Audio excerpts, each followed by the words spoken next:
அனைவருக்கு வணக்கம். ஐயனார் துணை நெக்ஸ்ட் வீக் நியூ ப்ரமோ. அப்பாவை பார்க்கறதுக்காக நிலா ஹாஸ்பிட்டல் போகிறாங்க.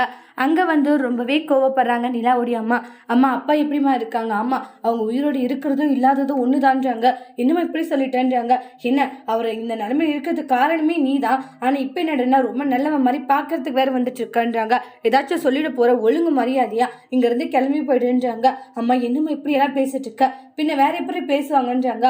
அவரை இந்த நிலைமைக்கு ஆளாக்கிட்டு இப்ப ரொம்ப நல்லவ மாதிரியே பேசிட்டு இருக்க, ஒழுங்கா இங்க இருந்து போயிடு அப்படின்ட்டு எல்லாம் சொல்லிட்டு பயங்கரமா சண்டை போட்டுக்கிட்டு இருக்காங்க. அம்மா ப்ளீஸ்மா போயிடு அப்படின்னு சொல்லிட்டு பயங்கரமா போட்டு அடிச்சிடுறாங்க. அப்புறம் அவங்களுடைய அண்ணி வெளியே கூட்டிட்டு வராங்க.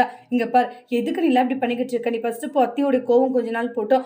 மாமாக்கு உடம்பு சரியில்லாத இருக்கு, இந்த டைம்ல உன்னை பார்த்து ஏதாச்சும் பிரச்சனை ஆயிட போகுது, அதுக்காக தான் சொல்றேன்னு நீ என்னோட வீட்டுல போய் தங்கிக்கோன்ற மாதிரி சொல்லிடுவாங்க. அதுக்கப்புறமா பாத்தீங்கன்னா நிலாவை அவங்களோட வீட்டுக்கு கூட்டிட்டு போறாங்க, அவங்க அண்ணியோட வீட்டுக்கு. அங்க நீ மட்டும் வா, அவன் வேண்டான்ற மாதிரி சொல்லுவாங்க. அப்ப பாத்தீங்கன்னா ரொம்ப கவலையோட கிளம்பி போயிடுறாங்க. சோழன் இருந்துட்டு, உடனே இங்க பாரு சோழன், என்னைக்குமே நம்ம 2 பேரும் ஹஸ்பண்ட் ஒய்ஃபா ஆக முடியாது, போலியான கல்யாணம் தானே நம்ம பண்ணிக்கிட்டோன்றாங்க. அதனால சீக்கிரமா நம்ம 2 பேர் பிரிஞ்செல்லாம் இந்த தாலியை கழட்டி போட்டுருவாங்க. சோழன் ஃபீல் ஆகுறாங்க. அதோட இந்த